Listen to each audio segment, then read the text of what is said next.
Scene की शुरुआत होती है एम्परर के कमरे से, जहां वो बिस्तर पर बिल्कुल बेजान पड़े हैं।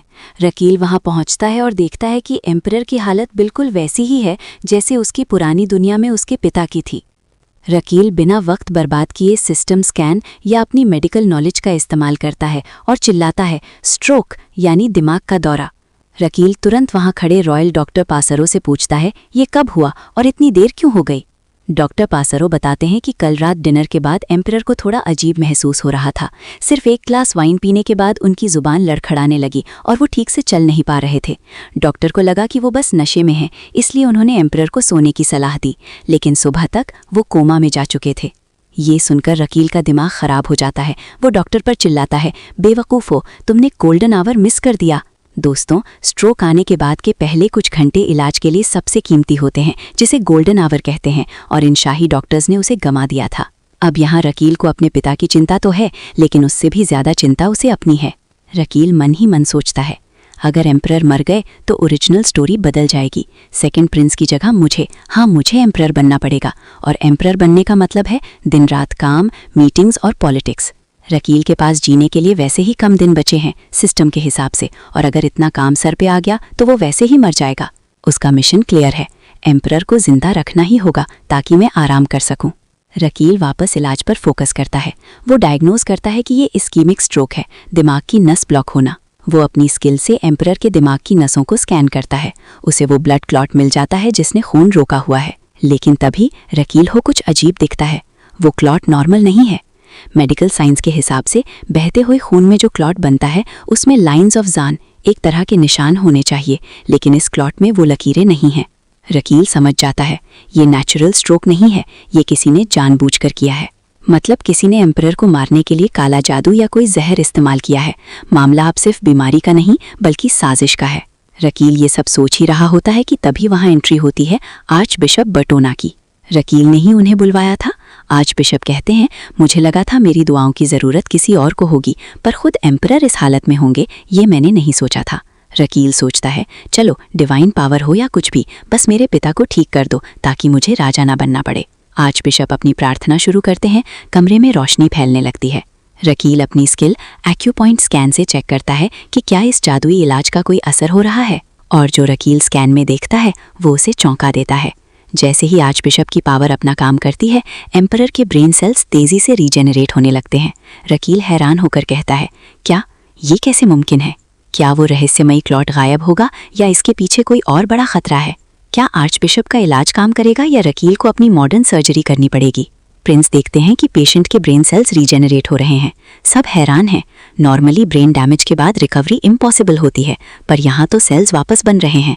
सबको लगता है कि किंग अब बच जाएंगे, लेकिन हमारे प्रिंस रकील खुश नहीं हैं। उन्हें एक नई और बड़ी प्रॉब्लम दिखाई देती है। वो देखते हैं कि सेल्स तो बन रहे हैं, लेकिन जिस वेन से खून आना चाहिए वो अभी भी एक ब्लड क्लॉट की वजह से ब्लॉक्ड है। इसका मतलब समझ रहे हैं आप? अगर सेल्स जिंदा हो भी गए तो बिना खून के वो फिर से मर जाएंगे। यहाँ प्रिंस एक बहुत ही कॉम्प्लेक्स मेडिकल कॉन्सेप्ट एक्सप्लेन करते हैं, जिसे कहते हैं रीपरफ्यूजन इंजरी। ध्यान से सुनिए, ये रियल वर्ल्ड में भी होता है। जब बॉडी के किसी हिस्से में खून की सप्लाई रुक जाती है, इस्कीमिया, और अचानक वापस शुरू होती है, तो वो सेल्स हील होने के बजाय शॉक में आ जाते हैं और डैमेज हो जाते हैं। प्रिंस को डर है कि अगर उन्होंने क्लॉट हटाया तो ये इंजरी किंग को परमानेंट डैमेज दे सकती है। इस मुसीबत का सल्यूशन क्या है? प्रिंस डिसाइड करते हैं कि वो किंग को फ्रीज कर देंगे। हाँ, आपने सही सुना। वो सर रोबर्टो को ऑर्डर देते हैं कि पैलेस मेज सर जेनेटिस को बुलाया जाए। मेज जेनेटिस आते हैं, और जब प्रिंस उन्हें बताते हैं कि मुझे किंग पर आइस मैजिक यूज करना है तो मेज के होश उड़ जाते हैं। वो सोचते हैं, क्या प्रिंस पागल हो गए हैं या फिर वो किंग को मारकर गद्दी हड़पना चाहते हैं। एक पल के लिए उन्हें प्रिंस पर शक होता है, लेकिन फिर मेज जेनेटिस को प्रिंस की पुरानी हरकतें याद आती हैं। कैसे प्रिंस ने दिन रात एक करके गरीब पेशेंट्स का इलाज किया है, बिना किसी पावर या लालच के। मेज सोचते हैं, अगर इन्हें पावर चाहिए होती तो ये पॉलिटिक्स खेलते, मरीजों की सेवा नहीं करते। ये सोचकर मेज प्रिंस पर ट्रस्ट करने का फैसला करते हैं और कहते हैं, ठीक है योर हाइनेस, मैं तैयार हूँ। अब ट्रीटमेंट की तैयारी शुरू होती है। प्रिंस अपनी क्यूट पेट कोसम से कुछ कांटे बोरो करते हैं। फिर वो आर्च बिशप के पास जाते हैं और पूछते हैं, क्या आप वो सीक्रेट ब्लेसिंग मैजिक फिर से यूज कर सकते हैं? आर्च बिशप मना कर देते हैं, क्योंकि वो मैजिक महीने में बस एक बार यूज हो सकता है। इस पर प्रिंस सोचते हैं क्यों ना मैं खुद ही मैजिक सीख लूं? अगर मेडिसिन और मैजिक मिल जाए तो मुझे सिस्टम से ढेर सारे बोनस लाइव्स मिलेंगे। प्रिंस का असली मकसद तो हमेशा बोनस लाइव्स ही होता है। लेकिन जब वो आर्च बिशप से सीखने का तरीका पूछते हैं तो आर्च बिशप बताते हैं, सच्चा दिल चाहिए। 3 मिनट तक सेम रूम में बिना सांस लिए रहना पड़ेगा, किसी से आंख नहीं मिलानी, और ये सब 30 साल तक करना पड़ेगा। ये सुनते ही प्रिंस का दिमाग खराब हो जाता है। वो मन ही मन सोचते हैं, 30 साल? तू खुद ही कर ले भाई, मैं ऐसे ही ठीक हूँ। प्रिंस तुरंत वो प्लान ड्रॉप कर देते हैं। मजाक मस्ती खत्म, अब सीरियस होने का टाइम है। सारी प्रेपरेशंस हो चुकी हैं, आइस मैजिक तैयार है, टूल्स रेडी हैं। प्रिंस ऐलान करते हैं, चलिए ट्रीटमेंट शुरू करते हैं। रकेल डिसाइड करता है कि वो एम्परर पर हाइपोथर्मिया थेरेपी यूज करेगा। इसका सिंपल मतलब है बॉडी टेम्परेचर को सेफ लिमिट तक कम करना। रकेल सोचता है, अगर मुझे रीपरफ्यूजन इंजरी से बचना है तो मुझे इनका मेटाबॉलिक रेट कम करना होगा। दोस्तों, जब ब्लड फ्लो अचानक वापस आता है तो सेल्स डैमेज हो सकते हैं, इसीलिए रकेल एम्परर की बॉडी को ठंडा कर रहा है ताकि सेल्स शॉक में ना जाएं। एम्परर की हार्ट बीट और सांस धीरे धीरे स्लो होने लगती है। रकेल अपने मन में कैलकुलेट कर रहा है, अब गलती की गुंजाइश 1 मिलीमीटर की भी नहीं है।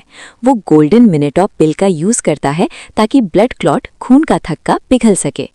अब बारी आती है सबसे मुश्किल पार्ट की, एक्यूपंक्चर। रकेल अपनी स्किल एक्यूपॉइंट स्कैन एक्टिवेट करता है। उसे एम्परर के चेहरे पर अलग अलग पॉइंट्स दिखाई देते हैं, चंकी, सिबाई, जीचांग, जीचा और दाइयिंग पॉइंट। रकेल का प्लान है कि वो ब्लड फ्लो को कंट्रोल करे जो एम्परर की ब्रेन की तरफ जा रहा है। अगर खून का प्रेशर थोड़ा भी ज़्यादा हुआ तो दिमाग की नसें फट सकती हैं। वो तेज़ी से एक के बाद एक नीडल्स लगाता है। पसीना उसके माथे से टपक रहा है लेकिन हाथ बिल्कुल स्टेडी हैं।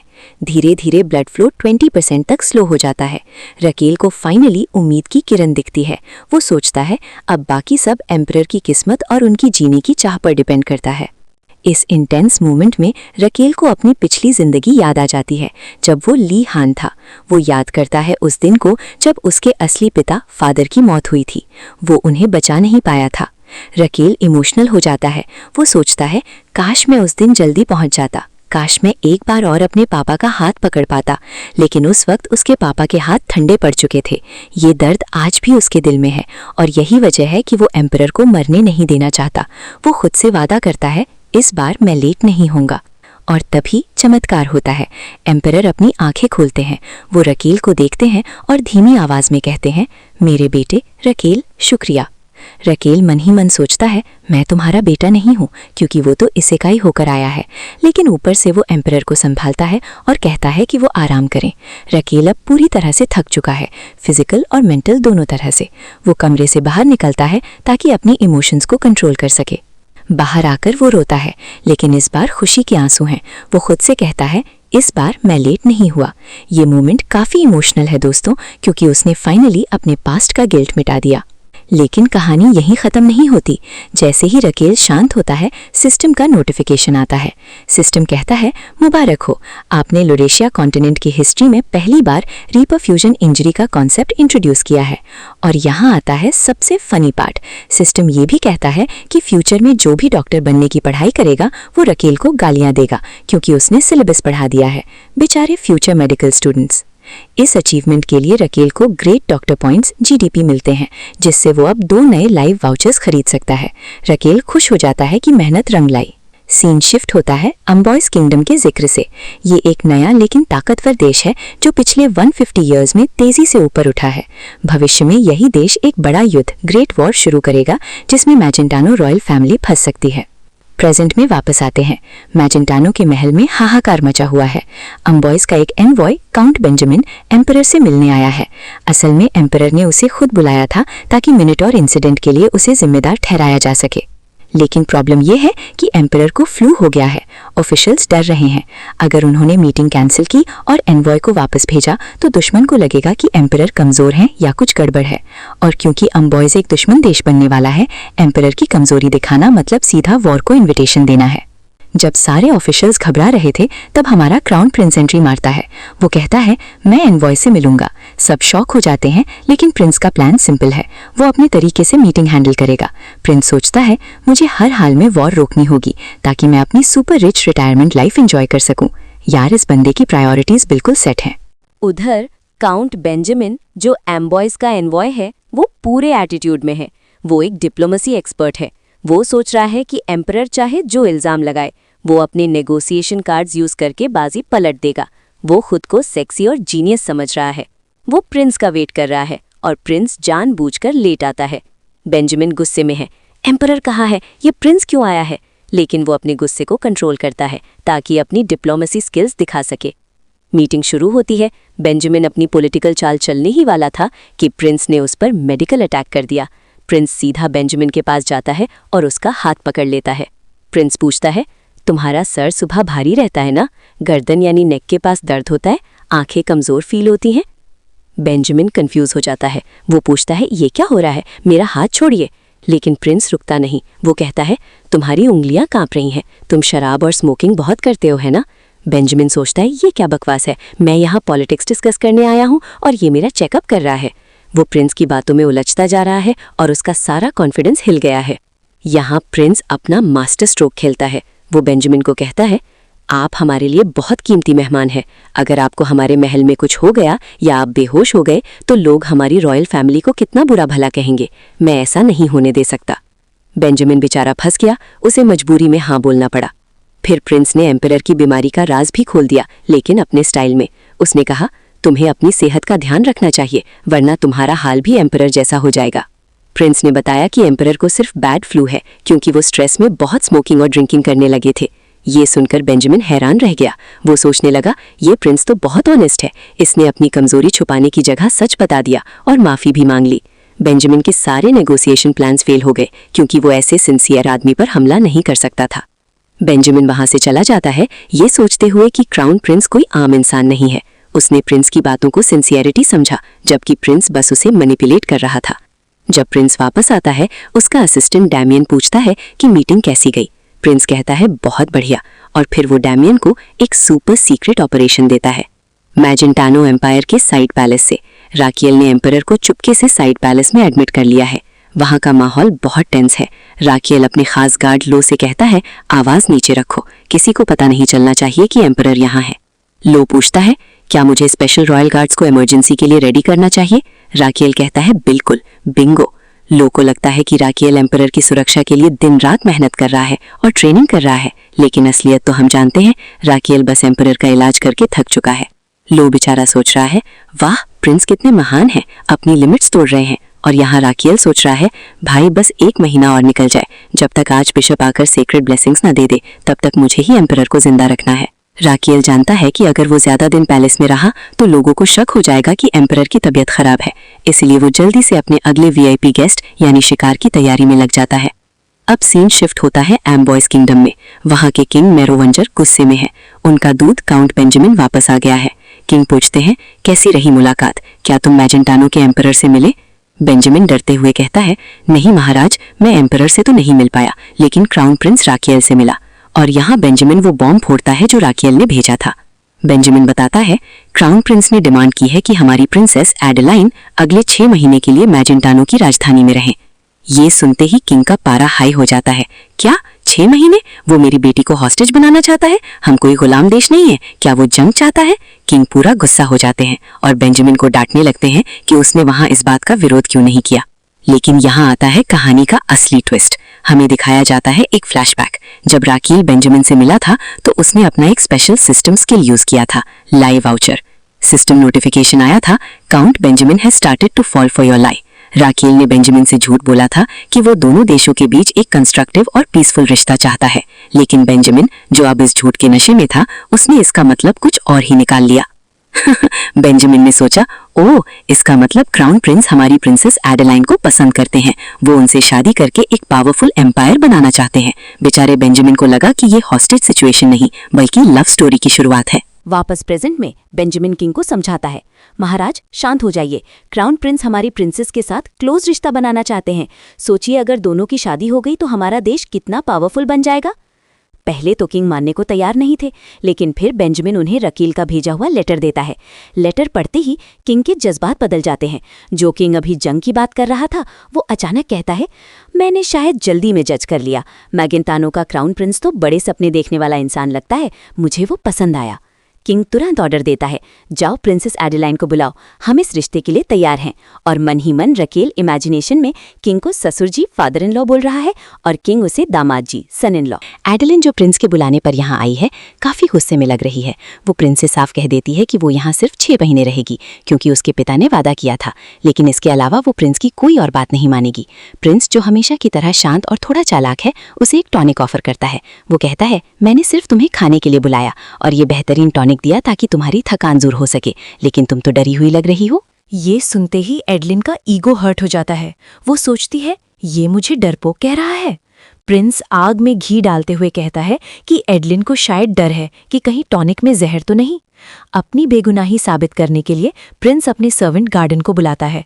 प्रिंस कहता है, क्या तुम्हें लगता है कि मैं, एक साम्राज्य का क्राउन प्रिंस, खाने में जहर मिलाऊंगा? एडलिन को अब शर्मिंदगी महसूस होने लगती है, लेकिन प्रिंस उसे और उकसाता है। वो बड़बड़ाता है कि एडलिन को कायर और डरपोक लोग बिल्कुल पसंद नहीं हैं। ये सुनकर एडलिन से रहा नहीं जाता। वो मन ही मन प्रिंस को पीटना चाहती है, लेकिन चेहरे पर मुस्कान रखकर कहती है, लाओ मुझे वो दवा दो, लेकिन ये पहली और आखिरी बार होगा जब मैं तुम्हारी दी हुई कोई चीज़ पीऊंगी। जैसे ही एडलिन उस दवा को पीती है, उसे एहसास होता है कि उसने कितनी बड़ी गलती कर दी है। उसे लगता है जैसे वो किसी हाथी की बगल को चाट रही हो। टेस्ट इतना भयानक था कि उसकी हालत खराब हो जाती है। लेकिन तभी प्रिंस उसे तुरंत एक मीठी गोली खिला देता है। कड़वाहट के बाद वो मीठा स्वाद उसे स्वर्ग जैसा लगता है। एडलिन का गुस्सा थोड़ा शांत होता है और वो वहाँ से जाने लगती है। जाते जाते वो सोचती है, अगले 6 महीने मैं इस आदमी की शक्ल भी नहीं देखना चाहती, वरना मैं इसे सच में कुचल दूंगी। अगली सुबह कुछ ऐसा होता है जो एडलिन को हैरान कर देता है। वो एक्सरसाइज कर रही होती है और महसूस करती है कि उसकी बॉडी हवा की तरह हल्की हो गई है। 10 दिन के लंबे सफ़र की थकान पूरी तरह गायब हो चुकी है। वो अपने नाइट कैप्टन से पूछती है कि क्या वो थके हुए हैं। कैप्टन और बाकी सैनिक अभी भी थकान से कांप रहे होते हैं, लेकिन एडलिन को ज़बरदस्त एनर्जी महसूस हो रही होती है। तब उसे समझ आता है, ये उस कड़वी दवा का कमाल है जो मैंने कल पी थी। एडलिन का ध्यान साइड पैलेस की तरफ जाता है, जहां बहुत सारे आम लोग, बूढ़े और बच्चे जमा हैं। वो बीमार लग रहे हैं। एडलिन को क्यूरियोसिटी होती है कि आखिर क्राउन प्रिंस के महल में ये आम लोग क्या कर रहे हैं। वो उनका पीछा करते हुए अंदर जाती है और देखती है कि प्रिंस खुद एक डॉक्टर की तरह लोगों का इलाज कर रहा है। वो लोगों को शराब कम पीने और सही खाना खाने की सलाह दे रहा है। एडलिन ये देखकर हैरान रह जाती है। एडलिन बिना परमिशन के कंसल्टेशन रूम में घुस जाती है। प्रिंस उसे देखते ही पूछता है, तुम यहाँ क्या कर रही हो? क्या तुमने फॉर्म भरा? क्या तुम लाइन में लगी थी? एडलिन को लगता है प्रिंस मजाक कर रहा है, लेकिन प्रिंस का चेहरा एकदम गंभीर होता है। वो साफ शब्दों में कहता है, यहाँ एम्परर के अलावा सब बराबर हैं, चाहे कोई भी हो। स्टेटस या जेंडर मायने नहीं रखता। अगर इलाज चाहिए तो बाहर जाओ, फॉर्म भरो और लाइन में लगो। और दोस्तों, विश्वास नहीं होता, लेकिन हमारी राजकुमारी को सच में 2 घंटे लाइन में खड़ा रहना पड़ता है। जब उसका नंबर आता है तो वो प्रिंस के सामने बैठती है। प्रिंस मुस्कुराते हुए कहता है, मुझे पता था तुम नियमों का पालन करोगी। मैं तुम्हें एक बार इस कंसल्टेशन रूम में बुलाना चाहता था। एडलिन हैरान होकर पूछती है, मतलब? तभी प्रिंस एक सस्पेंस भरा खुलासा करता है। वो कहता है, क्या तुम जानना नहीं चाहती कि मैंने तुम्हें असल में 6 महीने के लिए राजधानी में रुकने के लिए क्यों कहा था? रिचेल अपने मन में सोच रहा है कि ये सिचुएशन काफ़ी ट्रिकी है। असल में रचेल को पता है कि प्रिंसेस को चोले लिथियासिस, गॉल स्टोन्स की बीमारी है, लेकिन प्रॉब्लम यह है कि इस बीमारी के शुरुआती सिम्टम्स दिखाई नहीं देते।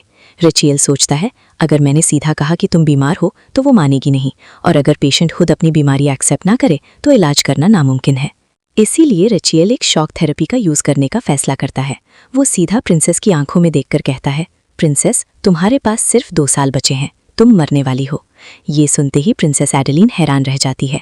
उसे लगता है कि प्रिंस कोई भद्दा मजाक कर रहा है या उसे कर्ज दे रहा है। एडेलिन गुस्से में कहती है, तुम क्या बकवास कर रहे हो? मैं बिल्कुल ठीक हूँ।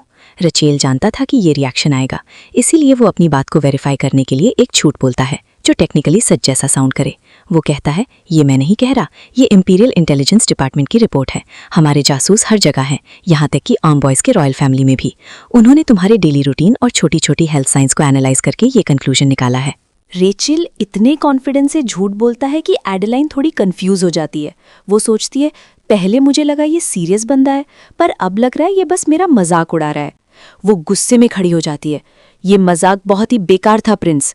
रेचल उसे रोकता है और कहता है, मैं मजाक नहीं कर रहा, सच हमेशा कड़वा होता है। अगर तुम्हें यकीन नहीं है तो मैं तुम्हें अभी सबूत दिखा देता हूँ। तभी रेचल अपने पेट या समन को बाहर निकालता है। पुफ! सामने आता है सर बोबॉक, एक छोटा सा क्यूट मॉन्स्टर। एडेलाइन उसे देखकर डर जाती है। क्या ये कोई मॉन्स्टर है? रेचल बड़े स्टाइल से इंट्रोड्यूस करता है, मिलिए सर बोबॉक से। वैसे तो ये दवाई के इंग्रेडिएंट्स चेक करते हैं, लेकिन आज ये तुम्हारा चेकअप करेंगे। बोबॉक भी फुल एटीट्यूड में बोबॉक करके रेडी हो जाता है। लेकिन दोस्तों, रेचल को ये आइडिया आया कहाँ से? यहाँ कहानी थोड़ा पीछे फ्लैशबैक जाती है। कुछ दिन पहले रेचल अपने कमरे में थका हुआ बैठा था।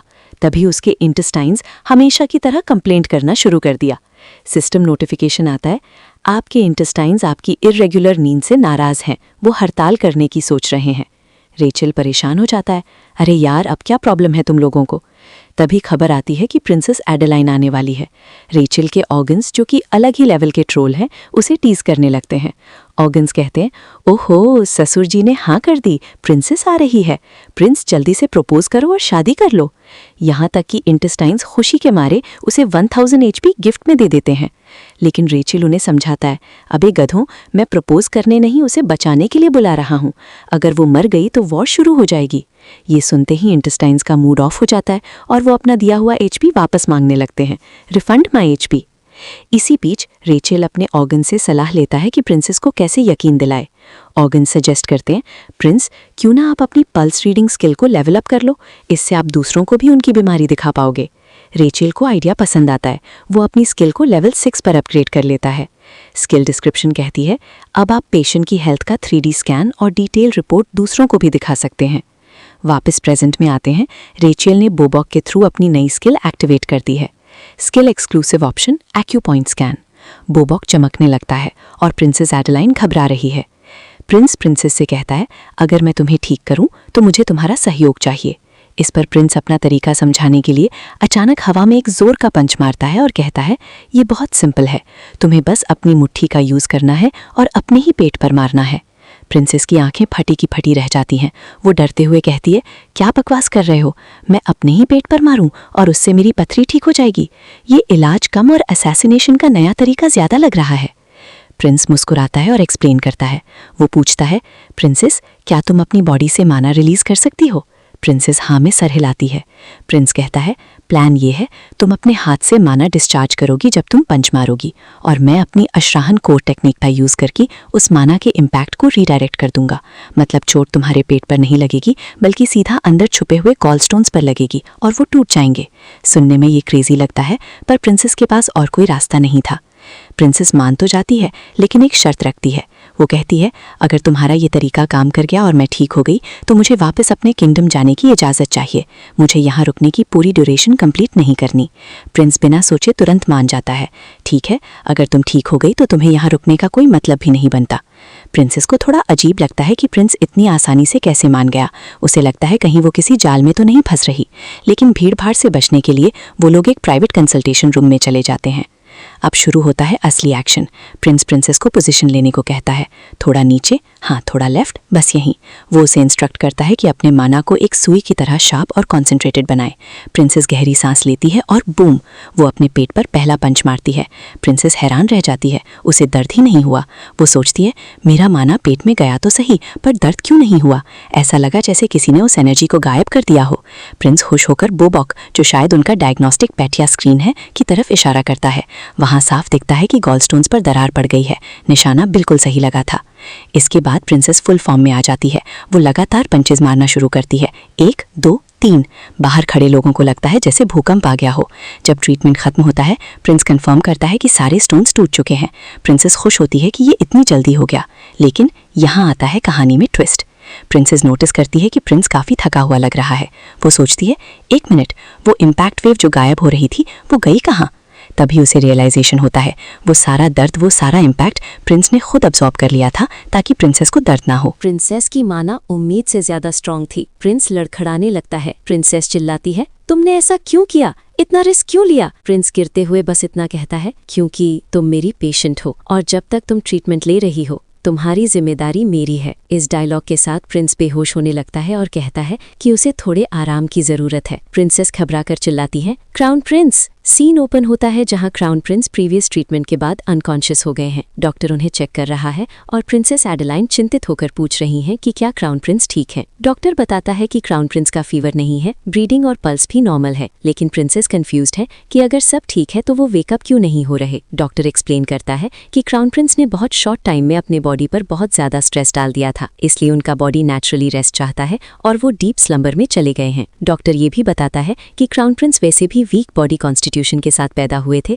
इसीलिए ये सिचुएशन उनके लिए और भी टफ हो गई। प्रिंसेस एडेलाइन गिल्टी फील करती हैं कि उनकी वजह से क्राउन प्रिंस को इतनी तकलीफ हुई, लेकिन डॉक्टर उन्हें अश्योर करता है कि क्राउन प्रिंस ने पहले से ही ये बता दिया था कि ट्रीटमेंट बहुत पेनफुल हो सकता है और हो सकता है कि वो फेंट हो जाएं। डॉक्टर ये भी कहता है कि क्राउन प्रिंस हमेशा दूसरों को खुद से पहले रखते हैं, इसीलिए वो उनके बारे में हमेशा वरिड रहता है। प्रिंसेस एडेलाइन डीपली मूव्ड हो जाती हैं ये सुनकर कि क्राउन प्रिंस ने उनके ट्रीटमेंट के लिए अपनी हेल्थ को रिस्क में डाला। उन्हें रियलाइज होता है कि क्राउन प्रिंस के सभी एक्शन सच में दिल से थे। सिस्टम नोटिफिकेशन आती है कि क्राउन प्रिंस के डिवोशन ने प्रिंसेस के हार्ट को डीपली मूव कर दिया है। सिस्टम बताता है कि क्राउन प्रिंस और प्रिंसेस एडेलाइन के बीच highest form of medical trust establish हो गया है। अब प्रिंसेस क्राउन प्रिंस की किसी भी मेडिकल एक्शन पर डाउट नहीं करेंगी। क्राउन प्रिंस के इंटेस्टिन्स, जो स्टोरी में एक यूनिक एलिमेंट है, उन्हें अपलॉड करते हैं और 1500 HP रिवॉर्ड देते हैं, जिससे उनका करंट HP 2500 हो जाता है। क्राउन प्रिंस को एक ग्रीन लाइट मिलता है। कोरियन कल्चर में ये रिलेशनशिप प्रोसीड होने का सिग्नल होता है। जब क्राउन प्रिंस वेकअप होते हैं तो प्रिंसेस एडेलाइन पूछती हैं कि क्या वो बेटर फील कर रहे हैं। क्राउन प्रिंस एम्बैरेस्ड होकर कहते हैं कि वो पहले से ही फाइन थे। फिर वो पूछते हैं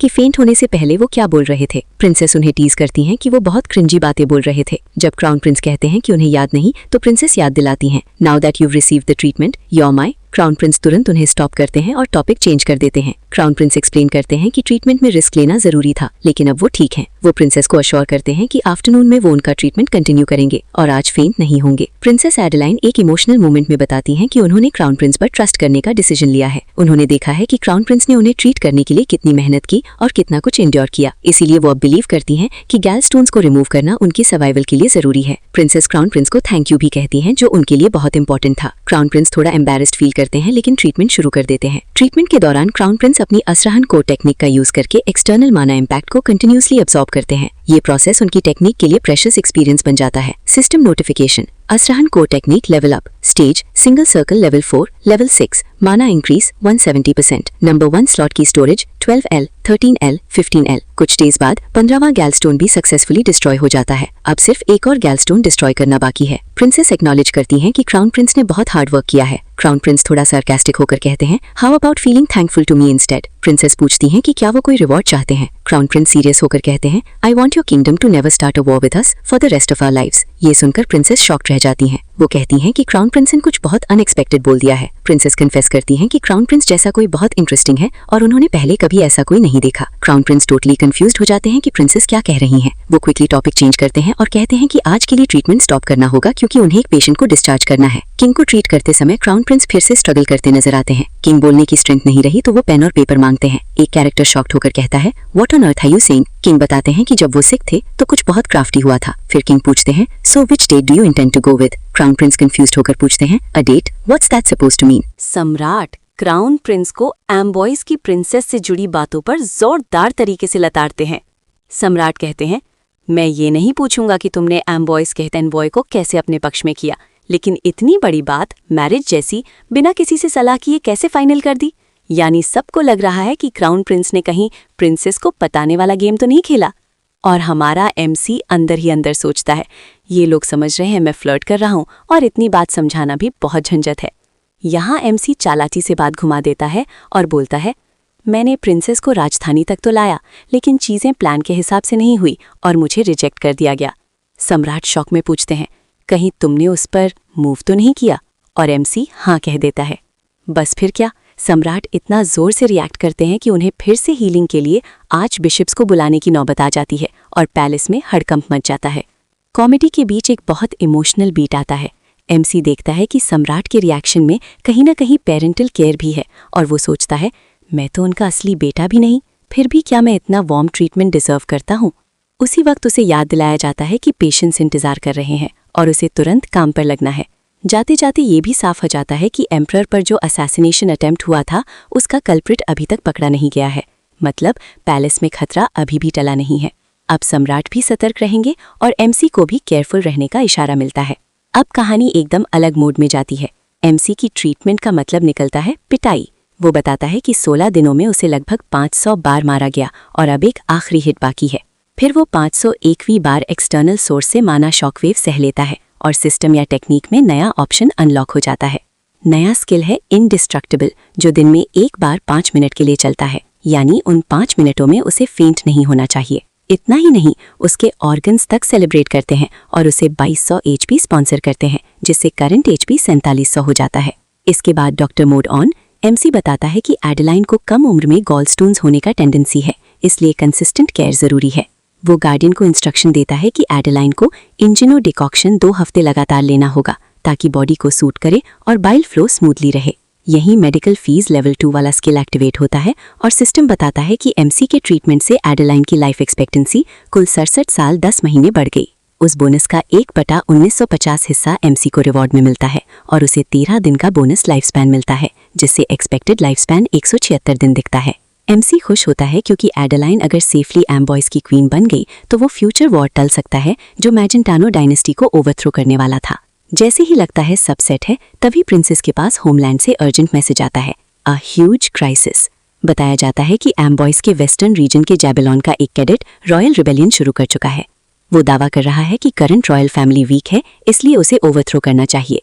उनकी क्रिटिसिज्म ये है कि रॉयल फैमिली ने मैजेंटानो क्राउन प्रिंस की अनरीजनेबल डिमांड्स के आगे बहुत आसानी से झुककर फॉरेन पॉलिसी कमजोर कर दी। कहा जाता है कि कई बड़े स्कर्मिशेस हो चुके हैं और सेंट्रल आर्मी डिफेंसिव लाइन बनाने के लिए वैल्वा फोर्ट्रेस तक विड्रॉ कर चुकी है। कैजुअल्टीज भी उम्मीद से ज्यादा हैं। एमसी सुनते ही पहले तो शॉक होता है, लेकिन अगले ही पल उसके दिमाग में बोनस लाइफ स्पैन की घंटी बजती है। अगर वो इंजर्ड सोल्जर्स को ट्रीट करेगा तो उसे और बोनस मिलेगा। उसके ऑर्गन्स भी उसके वाइल्ड आइडिया पर 100 HP स्पॉन्सर कर देते हैं और करंट HP 4800 हो जाता है। फिर वो प्रिंसेस से कहता है, तुम तुरंत होमलैंड लौटना चाहोगी, लेकिन मेरी ये कंडीशन है, मुझे एम्बॉयज साथ ले चलो। और वो साफ बोलता है कि वो मिलिट्री डॉक्टर बनकर वुंडेड सोल्जर्स का इलाज करना चाहता है ताकि ज्यादा से ज्यादा जानें बच सकें।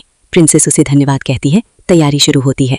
अगले सीन की शुरुआत होती है एक खस्ताहाल कैरेट से। हमारे क्राउन प्रिंस, जो अब रिहान बेल्किन बने हुए हैं, बुरी तरह थक चुके हैं। वो शिकायत करते हैं कि उन्हें अपनी फर्स्ट क्लास कैरेज की याद आ रही है। ये जगह उन्हें बिल्कुल पसंद नहीं आ रही। उनके साथ बैठी प्रिंसेस ऑफ एम्बॉयज उन्हें हैरानी से देखती है। वो अभी भी यकीन नहीं कर पा रही कि ये वही क्राउन प्रिंस हैं, क्योंकि रचेल ने एक transformation spell illusion magic use किया है, जिस वजह से वो थोड़े मोटे और अलग दिख रहे हैं। प्रिंसेस कहती है, तुम्हें देखकर लगता ही नहीं कि तुम क्राउन प्रिंस हो। मगर रचेल यानी रिहान उन्हें याद दिलाता है कि कैसे उसने उनके 16 गॉलस्टोन्स पथरी को तोड़ा था और हर दवाई के बाद उन्हें कैंडी दी थी। मेरा नया नाम यंग मास्टर रिहान बेल्किन है, एक गिरे हुए नोबल परिवार का वंशज। और हाँ, ये सिर्फ एक इल्यूजन है। अगर मुझे जोर से चोट लगी तो ये स्पेल टूट सकता है। लेकिन सवाल ये है कि वो यहाँ कर क्या रहे हैं। रेचियल एम्परर को बताते हैं कि एम्बॉयज किंगडम में सिविल वॉर, गृह युद्ध शुरू होने वाला है। वहाँ बहुत सारे घायल सैनिक होंगे। रेचियल का प्लान है कि वो प्रिंसेस की मदद से वहाँ एक मिलिट्री फिजिशियन, डॉक्टर बनकर घुसेंगे। इससे उन्हें 2 फायदे होंगे। एक, वो सेफ रियलाइंस में रहेंगे। 2, वो वहाँ की मिलिट्री कमांड स्ट्रक्चर और बैटल स्ट्रैटेजीज को चुपके से समझ पाएंगे। और सबसे बड़ा फायदा, उन्हें सिस्टम से बोनस लाइफ स्पैन मिलेगा अगर वो लोगों को बचाएंगे। जाने से पहले रेचियल ने अपनी क्लिनिक की जिम्मेदारी अनीस को दी है। अनीस की सूंघने की शक्ति कमाल की है और रेचियल ने उसे सारी हर्बल रेसिपीज दे दी हैं। हालांकि रेचियल को अनीस पर थोड़ा तरस भी आ रहा है, क्योंकि वो बेचारी अब दिन रात काम करेगी। कई दिनों के सफर के बाद रेचियल और प्रिंसेस एम्बॉयज के वुंडेड कैंप में पहुंचते हैं, लेकिन वहां का नजारा देखकर रेचियल का दिमाग खराब हो जाता है। हर तरफ गंदगी है और कोई ढंग का डॉक्टर नहीं दिख रहा। रेचियल एक केयरटेकर से पूछता है, यहाँ कोई मेडिक नहीं है क्या? केयरटेकर, जो कि बड़ा ही लापरवाह केयरलेस लग रहा है, कहता है, तुम कौन हो? रेचियल अपना फेक आइडेंटिटी कार्ड दिखाता है कि वो एक मिलिट्री फिजिशियन है। जब रेचियल पूछता है कि टेंट के अंदर क्या चल रहा है, तो केयरटेकर का जवाब सुनकर आप हिल जाएंगे। वो कहता है, शायद सब मर गए होंगे। हम जगह तभी खाली करते हैं जब मरीज मर जाता है, ताकि नए घायल सैनिक को जगह मिले। वहाँ इतनी मक्खियां हैं कि केयरटेकर को वो भी परेशानी लगती है, ना कि मरे हुए लोग। ये सुनकर रेचियल को समझ आ जाता है कि यहाँ के हालात कितने खराब हैं। अगर ऐसा ही चलता रहा तो उसे कोई बोनस लाइफ स्पैन नहीं मिलने वाला। वो तुरंत पूछता है कि इस कैंप का इंचार्ज कौन है। पता चलता है कि वो बटालियन कमांडर बैरन प्रोविंस है। बैरन प्रोविंस अपने टेंट में मजे कर रहा था जब अचानक रेचियल वहां पहुंचता है। रेचियल अपने बॉडीगार्ड सर थियरी गार्ड को ऑर्डर देता है, सबसे पहले इसे पीटो, इतना मारो कि इसे लगे कि इसकी 2 महीने की तनख्वाह कट गई है। और फिर शुरू होती है बैरन की धुलाई। 1 दिन की मार, 2 दिन की मार, 4 दिन की मार। बैरन चिल्लाता है, तुम जानते नहीं मैं कौन हूँ? मैं यहाँ का हेड ऑफिसर हूँ। तभी रेचियल अपना आखिरी डायलॉग मारता है जो रोंगटे खड़े कर देगा। वो कहता है, मैं जानता हूँ तू कौन है और मैं वही हूँ जो तेरे जैसे लोगों को सीधा करने आया है, एक अंडरकवर रॉयल इंस्पेक्टर। एक इंस्पेक्टर के साथ जो वुंडेड सोल्जर्स के कैंप में आता है। वो खुद को जस्टिस इंस्पेक्टर बताता है और कहता है कि वो किसी को सजा देने आया है, लेकिन ट्विस्ट ये है कि लिहान ही उस इंस्पेक्टर को पीट रहा है। इंस्पेक्टर कंफ्यूज हो जाता है, जस्टिस तुम कह रहे हो लेकिन मुझे मार तुम रहे हो। लिहान उसे एक डॉक्यूमेंट दिखाता है। उसमें लिखा है कि प्रिंसेस एडेलाइन बॉर्नेट एम्बॉयज, जो थ्रोन की पहली उत्तराधिकारी है, ने वुंडेड सोल्जर्स कैंप की पूरी अथॉरिटी लिहान बेल्किन को दे दी है। इंस्पेक्टर पूछता है कि उसने क्या गलत किया, तो लिहान जवाब देता है कि उसने बहुत बड़ा अपराध किया है। वो इस कैंप का रिस्पॉन्सिबल ऑफिसर है और सोल्जर्स की देखभाल बिल्कुल ठीक से नहीं हो रही। लिहान अपने कंपेनियन डेमियन को ऑर्डर देता है कि इस कमांडर को तुरंत यहाँ से ले जाओ। कमांडर को ले जाने के बाद लिहान और उसका साथी बात करते हैं। कमांडर चुपचाप चला गया और बस यही बोलता रहा कि उसका मिलिट्री करियर खत्म हो गया। लिहान का साथी पूछता है कि क्या उसे इतना मारना ठीक था। लिहान बहुत सीरियसली कहता है, कभी कभी मारना ही एकमात्र जवाब होता है। वो समझाता है कि ये कमांडर सिर्फ स्टेटस को मेंटेन करने में लगा था, चाहे हालात कितने भी बुरे हों। उसके नेतृत्व में सारे वुंडेड सोल्जर्स मर जाते। लिहान बहुत बोल्ड स्टेटमेंट देता है, ये वुंडेड सोल्जर्स का कैंप नहीं है, ये तो मॉग है, शवगृह है। लिहान कहता है कि अब वो गार्डियन से मिलने जा रहा है। जब लिहान कैंप देखता है तो वो सोचता है कि ये सिचुएशन अर्थ की 17th-18th सेंचुरी जैसी है। उस समय वुंडेड सोल्जर्स के प्रॉपर ट्रीटमेंट या नर्सिंग का कोई कॉन्सेप्ट ही नहीं था। लिहान डिसाइड करता है, हम इसे ऐसे नहीं छोड़ सकते। वो गार्डियन को इंस्ट्रक्शंस देता है, पहले वुंडेड सोल्जर्स को कैटेगराइज करो और प्रायोरिटी डिसाइड करो कि किसका पहले ट्रीटमेंट होगा। टेंट्स को नए से रिप्लेस करो और पर्सनल हाइजीन और सप्लाईज पर एक्स्ट्रा ध्यान दो। तभी कोई आवाज आती है, मुझे बचा लीजिए, मिलिट्री डॉक्टर। लिहान तुरंत कहता है, जल्दी अंदर ले चलो। लिहान पेशेंट की कंडीशन चेक करता है। पेशेंट के आर्म में 2 एरो वुंड्स हैं और साइड में एक। कंडीशन बिल्कुल भी अच्छी नहीं दिख रही। लिहान ऑब्जर्व करता है कि कम से कम 2 दिन हो गए हैं इंजरी को। बैंडेजेस पर मोल्ड लग चुका है। साफ है कि प्रॉपर केयर नहीं की गई। लिहान बताता है कि वुंड्स खुद तो फेटल नहीं है, लेकिन लैक ऑफ केयर बहुत सिवियर है। अगर ऐसा चलता रहा तो वो लोग भी नहीं बचेंगे जिन्हें बचाया जा सकता है। लिहान गार्डन से पूछता है कि वो क्या सोचता है। गार्डन कहता है, इमरजेंसी सर्जरी तुरंत चाहिए। लिहन खुश होता है कि उसने गार्डन को साथ लाया, जो सर्जरी में एक्सपर्ट है। लिहन एडमिट करता है कि उसने मेडिकल स्कूल में सर्जिकल प्रोसीजर स्टडी किए हैं, लेकिन उसके पास रियल एक्सपीरियंस नहीं है। गार्डन के सपोर्ट से लिहन अपनी सबसे बड़ी वीकनेस कवर कर सकता है। लिहन पूछता है, क्या तुम अभी इमरजेंसी सर्जरी परफॉर्म कर सकते हो? गार्डन कॉन्फिडेंटली कहता है, बिल्कुल। गार्डन अपने सर्जिकल टूल्स निकालता है। पहला है स्कैल्पल, जिससे एम्प्यूटेशन सर्जरी में स्किन और मसल्स को काटा जाता है। फिर वो बोन सॉ दिखाता है, जो हड्डियों को काटने के लिए यूज होता है। गार्डन एक्सप्लेन करता है कि लिम्ब एम्प्यूटेशन सर्जरी जितनी जल्दी हो जाए, उतना कम पेन और ब्लीडिंग होता है।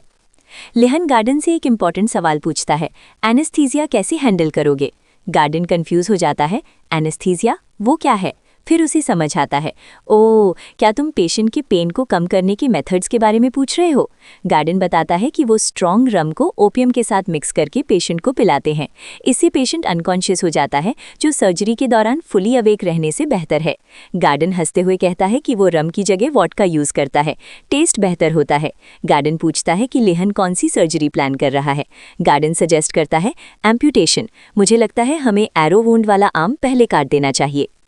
लिहन तुरंत रोकता है, नहीं, इसकी जरूरत नहीं है, सर्जिकल टूल्स को रख दो। गार्डन शॉक्ड है, अब हम ऑपरेट नहीं करेंगे। लिहन एक्सप्लेन करता है, ऐसा नहीं है कि हम नहीं करेंगे, लेकिन हम पेशेंट को मरने नहीं दे सकते। वो बताता है कि इंजरी इन्फेक्टेड हो गई है और फीवर बहुत हाई है। पेशेंट की स्ट्रेंथ और इम्यूनिटी दोनों खत्म हो चुके हैं। अगर इस कंडीशन में ऑपरेट करेंगे तो पेशेंट मर जाएगा। लिहन सोचने लगता है, एनेस्थीसिया बिल्कुल इसेंशियल है। वो ऑप्शंस थिंक करता है, क्या नर्व डिस्ट्रप्शन मेथड यूज करूं जो उसने अनीस पर यूज किया था? लेकिन वो कंप्लीटली पेन एलिमिनेट नहीं करता। कुस्मन के पैरालाइजिंग वेनम के बारे में नहीं, उसमें दूसरे रिस्क्स हैं। तभी लिहन के 5 ऑर्गन्स एंड 6 बाउल्स, उसके इंटरनल ऑर्गन्स जो उसे बात करती हैं, उसकी टेंशन को समझते हैं। वो उसे बात करते हैं, एनेस्थीसिया, पेन रिड्यूस करना, क्या लोगों को पेन एंड्योर नहीं करना चाहिए? एक ऑर्गन कहता है, अगर तुम पेन अवॉइड नहीं कर सकते तो क्या इसे एंजॉय नहीं करना चाहिए? लेकिन फिर वो अग्री करते हैं, हाँ, सर्जरी के दौरान पेन फील ना करना बेहतर है। ऑर्गन सजेस्ट करते हैं, अगर तुम स्टक हो तो क्यों ना एक स्किल अनलॉक करो, एचपी को होल्ड करके क्या फायदा? एक छोटा ऑर्गन कहता है, एक बच्चा भी ये जानता है। 5 ऑर्गन्स एंड 6 बाउल्स लिहन को चेयर करते हुए 100 एचपी डोनेट करते हैं। करंट एचपी अब 4900 हो जाता है। लिहन सोचता है, मैं अपना एचपी सेव करना चाहता था, लेकिन ये मेरा एकमात्र ऑप्शन है। वो अपनी स्किल लिस्ट देखता है, एक्यूपंक्चर, हीलिंग, मॉक्सीबस्टिन, हर्ब आइडेंटिफिकेशन। तभी उसे एक नया स्किल ऑप्शन दिखता है। लिहन एक्साइटेड हो जाता है, रुको, ये स्किल तो इनसेन है। नोटिफिकेशन आता है, जब भी तुम नई टैलेंट, टेक्निक या नॉलेज एक्वायर करते हो, नए स्किल ऑप्शंस जनरेट हो सकते हैं। स्किल का नाम है my hand is a healing hand. ये पेशेंट को एक्सीलेंट पेन रिलीफ प्रोवाइड करेगी। लिहन तुरंत सिलेक्ट करता है, सिलेक्शन कंप्लीट, यही है।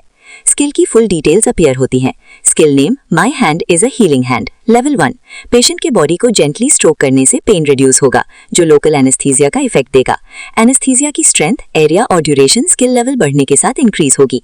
लिहन सरप्राइज्ड है, सिर्फ स्ट्रोकिंग करने से पेन रिड्यूस होगा? ये तो चीट स्किल है।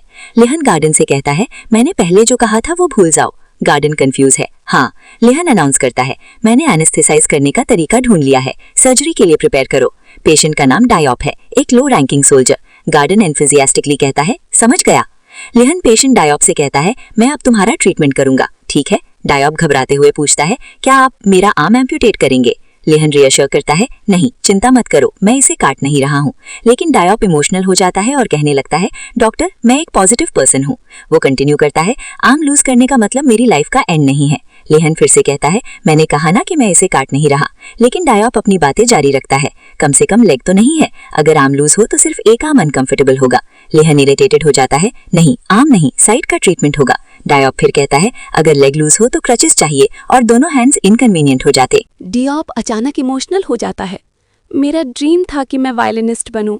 उसकी आंखों में आंसू आ जाते हैं। शायद मैं फिर कभी नहीं बजा पाऊंगा। डियॉप फिर खुद को संभालने की कोशिश करता है। मैं एक पॉजिटिव पर्सन हूं, जैसा आप देख सकते हैं। लिहान का धैर्य खत्म हो जाता है। वो स्टर्नली कहता है, अपना मुंह बंद करो वरना मैं सब कुछ काट दूंगा। डियॉप फाइनली शांत होता है।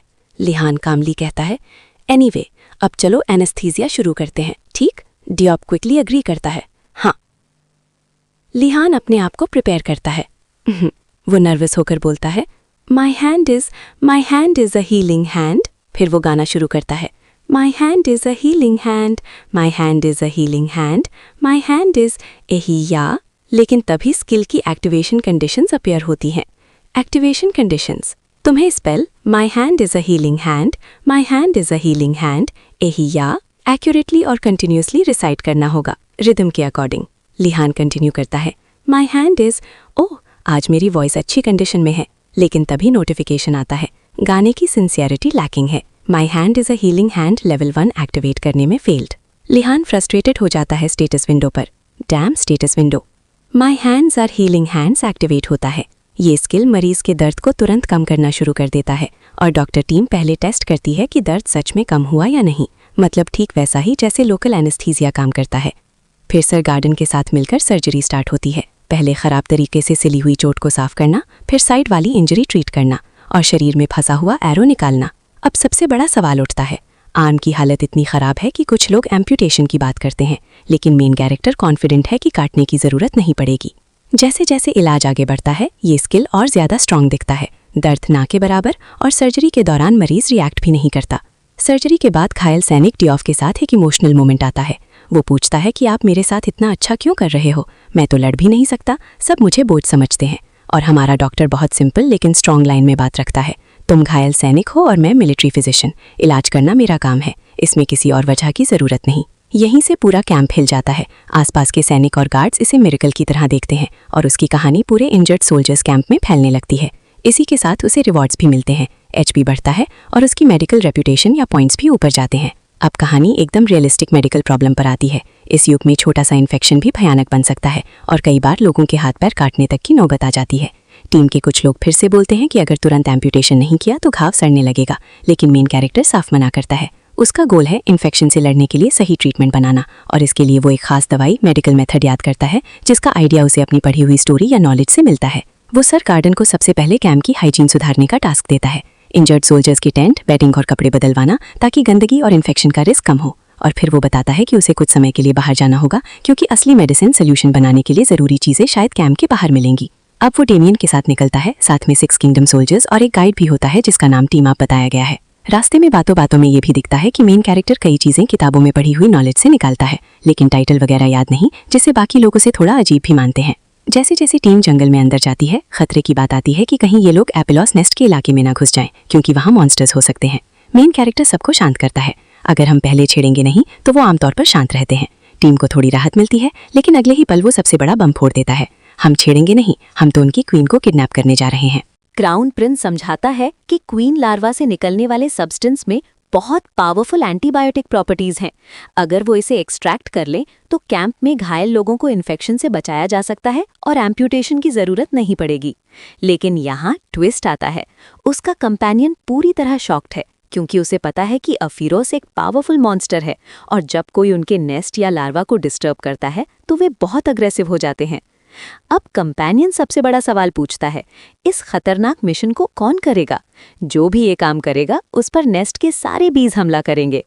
और यहाँ क्राउन प्रिंस का जवाब सुनकर सब शॉक्ड रह जाते हैं। वो कहता है, तुम करोगे?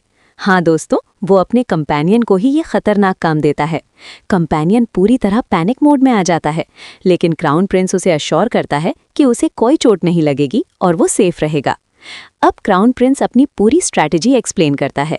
स्टेप 1, कंपेनियन अफीरोस नेस्ट के पास जाएगा और नेस्ट की साइड पर जोर से हिट करेगा। इससे अफीरो स्वॉर्म एंग्री हो जाएगा। स्टेप 2, डेमियन अटैक करेगा, जिससे अफीरो स्वॉर्म बाहर आएगा। फिर कोसुम रेड सनफ्लावर सीड खाकर जायंट साइज में ग्रो करेगा। स्टेप 3, कंपेनियन एनलार्ज्ड कोसुम के नीचे हाइड करेगा।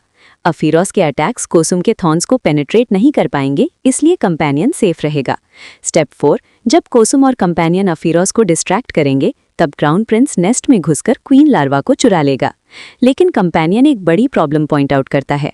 भले ही वे सक्सीड हो जाएं, अफीरोस उनका पीछा करना बंद नहीं करेंगे। तब क्राउन प्रिंस एक ईवल स्माइल के साथ कहता है, जब तक नेस्ट में फायर नहीं लग जाती। हाँ दोस्तों, वो नेस्ट को जलाने की प्लानिंग कर रहा है। अब सीन शिफ्ट होता है मिलिट्री कैंप की ओर। क्राउन प्रिंस अपनी टीम को स्पेशल पेमेंट का ऑफर देता है ताकि वे ये सीक्रेट रखें। टीम मेंबर्स आपस में डिस्कस करते हैं। वे सोचते हैं कि भले ही क्राउन प्रिंस रिस्की प्लान्स बनाता है, लेकिन वो मजेंटा का क्राउन प्रिंस है तो ज्यादा डेंजरस नहीं होगा।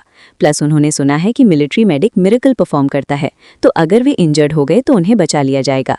आखिरकार टीम अफीरोस नेस्ट पर पहुंचती है और दोस्तों, नेस्ट की साइज देखकर सबकी आंखें फटी की फटी रह जाती हैं। ये उनकी एक्सपेक्टेशन से कहीं ज्यादा बड़ा है। टीम मेंबर्स रियलाइज करते हैं कि स्पेशल पेमेंट इस काम के लिए काफी नहीं है। वे वाइल्ड फ्लावर सेंट से अपनी प्रेजेंस मास्क कर चुके हैं, वरना अब तक पकड़े जा चुके होते। क्राउन प्रिंस डेमियन और कोसुम को सिग्नल देने वाला होता है, तभी अचानक कुछ होता है। क्राउन प्रिंस शॉक्ड है। क्या हो रहा है? कंपेनियन सोचता है कि शायद क्राउन प्रिंस की प्रेजेंस सही से मास्क नहीं हुई और वो स्पॉट हो गए, लेकिन क्राउन प्रिंस इंसिस्ट करता है कि उसकी प्रेजेंस परफेक्टली कंसील थी। अब सिचुएशन बिगड़ चुकी है। क्राउन प्रिंस डिसाइड करता है कि वो अपनी स्किल्स यूज करेगा, लेकिन कंपेनियन पैनिक में आ जाता है क्योंकि क्राउन प्रिंस का माना हार्ट बहुत वाइल्डली बिहेव कर रहा है। अगर माना बैकवर्ड फ्लो करने लगा तो डिजास्टर हो जाएगा। कंपेनियन चिल्लाता है, डेमियन रुको, स्टॉप। और फिर दोस्तों, सबसे बड़ा शॉक आता है। कंपेनियन देखता है कुछ ऐसा जो अफीरोस से भी बड़ा है। हीरोज को हेलीकॉप्टर जैसी आवाज सुनाई देती है। जब वो देखते हैं तो पता चलता है कि ये वेस्पेरोस हैं, विशाल वास्प जैसे मॉन्स्ट्रस क्रीचर्स जो अफीरोस का शिकार करते हैं। एक साथी बताता है कि वेस्पेरोस इतने खतरनाक हैं कि वो आसानी से 100 अफीरोस को मार सकते हैं। जैसे ही वेस्पेरोस उन्हें स्पॉट कर लेते हैं, क्राउन प्रिंस चिल्लाता है, भागो। टीम पैनिक में आ जाती है और पूछती है कि क्या वो एस्केप कर पाएंगे। एक साथी सवाल करता है कि वो यहाँ आए ही क्यों थे, तो क्राउन प्रिंस जवाब देता है कि उन्हें क्वीन लार्वा को पकड़ना था ताकि घायलों का इलाज हो सके। क्राउन प्रिंस अपनी selling medicine with words level 10 skill activate करता है और सबको एक चट्टान के पीछे छिपने को कहता है। हाइडिंग करते समय एक साथी एक डरावनी बात बताता है। वेस्पेरोस को शिकार के बाद पूरे एरिया को साफ करने की आदत होती है। वो सभी मरे हुए अफीरोस को एक जगह इकट्ठा करते हैं और इस प्रोसेस में किसी भी बचे हुए जीव को ढूंढकर मार देते हैं। साथी कहता है कि एक भी चूहा जिंदा नहीं बचता, इसलिए उन्हें जल्दी से जल्दी भागना होगा। डेमियन प्रिंस को उठा के जोर से आसमान में फेंक देता है। टिमाप अचानक तेजी से दौड़ के प्रिंस के पास आता है।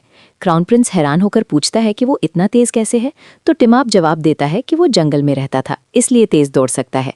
क्राउन प्रिंस चिढ़कर कहता है, डेमियन तुमने मुझे क्रीमों में फेंका और अब यहाँ भी 1 महीने की तनख्वाह नहीं मिलेगी। टीम को समझ आता है कि वेस्पेरोस उन्हें इतनी आसानी से क्यों ढूंढ लेते हैं। जवाब मिलता है वाइल्ड फ्लावर के पॉलन, पेटल्स और सैप की खुशबू की वजह से। जिस मेथड से उन्होंने अपैरोस की हॉस्टिलिटी कम करने की कोशिश की थी, वही मेथड वेस्पेरोस को सिग्नल दे रहा था कि वो अपैरस हैं। डेमियन और एंगबॉयज नाइट्स वहां लड़ रहे हैं, लेकिन क्राउन प्रिंस सोचता है कि वो भी अपनी पूरी ताकत लगा के सिर्फ 10 वेस्पेरोस को रोक पाएंगे। क्राउन प्रिंस सोचता है, सोचो, जोर से सोचो, और उसे एक आइडिया आता है। वो अपना बैकपैक मांगता है और उसमें से एक पानी की बोतल निकालता है। साथी पूछते हैं कि पानी की बोतल से क्या करेगा, तो वो बताता है कि ये टेम्पररी डिसइंफेक्शन के लिए लाई गई स्ट्रॉन्ग अल्कोहल है। क्राउन प्रिंस कहता है, अगर तुम वॉस्प्स हो तो तुम्हें अल्कोहल पसंद होनी चाहिए, प्लीज पसंद करो। क्राउन प्रिंस एक्सप्लेन करता है कि बीज और वॉस्प्स में टेस्ट का डिफरेंस होता है। बीज अल्कोहल से नफरत करती हैं, लेकिन वॉस्प्स अल्कोहल के लिए पागल हो जाती हैं। जैसे ही वो अल्कोहल की बॉटल फेंकता है, सभी वेस्पैरोज अचानक अटैक करना बंद कर देते हैं। एक साथी कहता है कि अब उन्हें भाग जाना चाहिए जब वेस्पैरोज डिस्ट्रैक्टेड हैं, लेकिन क्राउन प्रिंस मना कर देता है और कहता है कि अगर अभी भागे तो सब मर जाएंगे। वो समझाता है कि वेस्पैरोज अभी अल्कोहल की खुशबू की तरफ अट्रैक्ट हो रहे हैं, लेकिन इतनी कम मात्रा की खुशबू ज्यादा देर नहीं रहेगी। इतने कम समय में वो सेफ जगह तक नहीं पहुंच सकते। क्राउन प्रिंस का दूसरा प्लान है आग लगाना। वो टिमाप को कहता है कि उसने जो टॉर्चेस तैयार किए थे वो निकाले। टिमाप डरकर पूछता है कि अगर एल्फ्स नाराज हो गए तो, लेकिन क्राउन प्रिंस कहता है सोचने का समय नहीं है, जल्दी करो। टिमाप टॉर्चेस पर ऑयल डालकर उन्हें लाइट कर देता है। क्राउन प्रिंस पूछता है तैयार हो, और फिर कमांड देता है फेंको। चैप्टर यहीं क्लिफ हैंगर पर खत्म होता है, जिससे पता नहीं चलता कि आग की योजना सफल होगी या नहीं। क्या आपके धोखे पर मधुमक्खी ने काटा है? कमेंट जरूर बताएं। वीडियो पसंद आए तो लाइक करें, शेयर करें और चैनल को सब्सक्राइब करना ना भूलें। सीजन 1 के लास्ट एक्सप्लेनेशन के लिए बने रहें। धन्यवाद।